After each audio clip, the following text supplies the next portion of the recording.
Hello guys, how's it going? My name is Dalaran and we got a pretty impactful PvP build today for patch 9.1 PTR.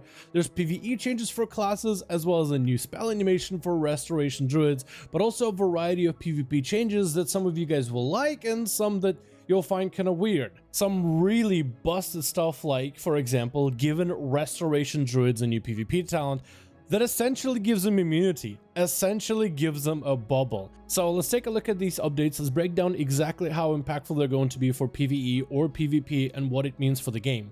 But also, if you're someone who watches the videos regularly, and there's quite a lot of you, and you're not subscribed, and there's a lot of you that are not subscribed, just hit subscribe, hit the bell, it helps out, especially if you want to see more 9.1 updates. Anyway, let's see what these changes are looking like in this build. Starting off, this isn't going to be an impactful change, but Efflorescence has a new visual. For those people that enjoyed the previous model, Blizzard mentions Glyph of the Wild Mushroom is available to return the appearance back into its fungi form.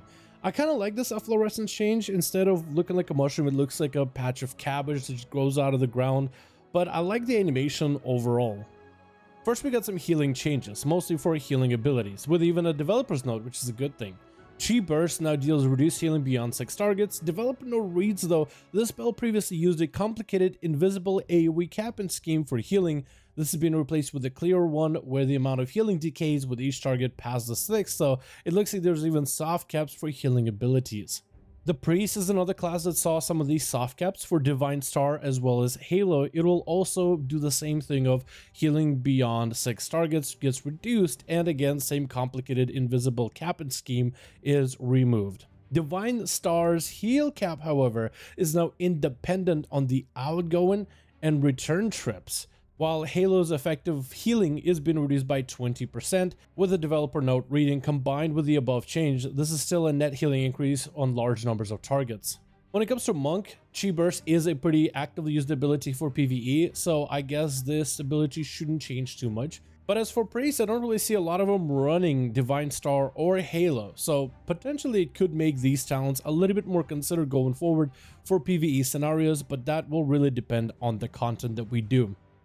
Next change is going to be to the Rogue's legendary Toxic Onslaught, the legendary for the Night Fae Covenant. The legendary has been redesigned and now reads, when Sepsis, the Covenant ability, expires on the target, you're granted 2 of the following effects for 10 seconds, either Shadow Blades, Adrenaline Rush, or Vendetta applied to your current target. Bonuses granted are those that are not available for your spec, so as Assassination you would gain Adrenaline Rush and Shadow Blades as a buff for 10 seconds. Now, there's going to need to be more testing on this, but the early numbers for PvE when it comes to Sims suggest that in PvE, like in Dungeons and Raids, this won't really make Night Fae Covenant super good for rogues. I would say Night Fae Covenant, while not super behind the other Covenants, I would say Rogue Covenants are actually pretty close to one another. Night Fae is slightly behind either way. So for PvE, the early numbers and testing suggest that potentially not going to be impactful. In PvP, however, I would argue it's a whole nother story.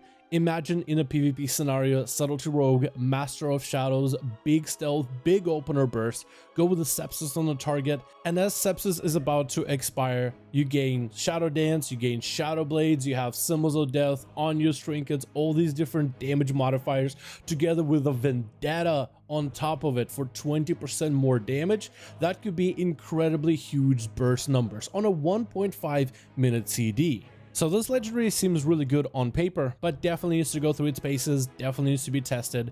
But Vendetta with Subburst, I would imagine, would be insane. But also, some of the other aspects that work properly, Shadow Blades actually does give you extra common points, not just shadow damage. So that's really good. I'm surprised they were able to fix that bug completely. Adrenaline Rush seems to work properly as well, so this could be a benefit for rogues, even though it might not have really good PvE numbers. I think in specific PvP scenarios, it could be good, but needs more testing.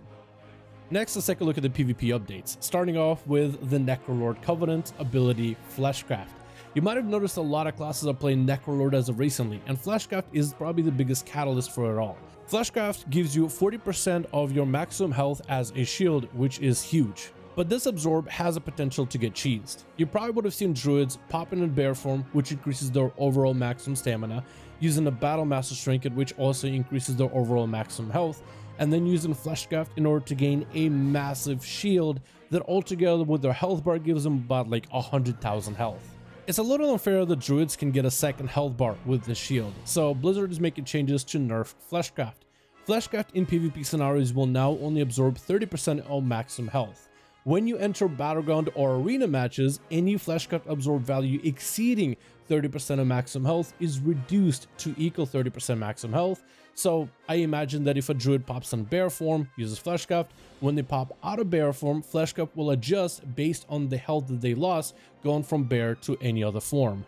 I am perfectly fine with how they initially buffed Fleshcraft back in 9.5. Necrolord was a very unpopular covenant in general, so something must have been done to make it more appealing. However, in PvP, it's just all over the place. It's way too strong, too many classes are using it in order to get some really cheesy health numbers, and this ability can be cheesed to extremes. I think 30% maximum health absorb shield is still going to be a relevant shield, but no longer do you have all the aspects where you can have some giga shield in order to make you some unstoppable juggernaut, which I think is a good step in the right direction, and I wonder if they'll do any kind of updates in the future. We got some changes to druids, starting off with Feral. Strength of the Wild PvP talent will now increase regrowth's initial critical chance on allies by 30% instead of 100, so off healing as a Feral druid will be a little bit harder.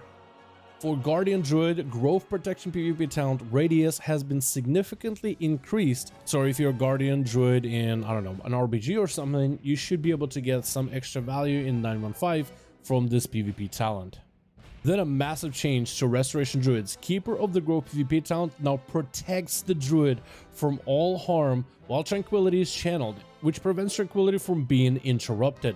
They literally gave Restoration Druids a bubble. They gave them an ice block while they are channeling Tranquility. This is a very interesting change. And it really does work that way, where you cannot interrupt it, you can't stun it. The druid is basically immune while channeling Tranquility, which is super weird because there's even a talent that makes Tranquility from a 3-minute cooldown down to a 2-minute cooldown. So you're essentially giving rest of druids potentially a 2-minute bubble. Definitely needs more testing, but this is a massive gain for Restoration Druids. And I wonder just how big is it going to be, but I'm sure if you're playing Druid right now, you're probably eyeing Restoration Druid for patch 9.1.5 after hearing of this change. Monks got nerfed slightly when it comes to Dance of Chi-Ji talent. If Chi-Ji procs while you're in PvP scenarios, it's only going to increase the damage you experience crane kick by 150%, down from 200%. Quite a lot of monks usually are fishing for the spin and crane kick proc from Dance of Chi-Ji, because when you do get the proc, it can essentially mean a one-shot in a right scenario. So nerfing it a little bit at least removes some of this random burst that monks can get, but I don't think it's going to really stop the strong potential damage they can bring with Bondo's Brew and Rising Sun Kick. For Shaman's Unleashed Shield talent has been adjusted slightly, where Earth's Shield Root is now 4 seconds instead of 3 seconds, and the Lightning Shield talent now knocks enemies back 33% farther, but in my testing I couldn't really see a difference. Overall, this is quite massive amount of changes coming out, especially for druids. We got some nerfs for the Fleshcrafting Necrolords, we got some final changes for monks that a lot of people want to see, but some of these druid changes, especially for Resto, are looking interesting and could potentially make Restoration one of the more considered healers in 9.1.5. We'll see if this change even stays in the next build, but for now, this is an interesting development. Thank you guys so much for checking out this update. Let me know what you think about all these updates, and I'll see all of you guys in another one.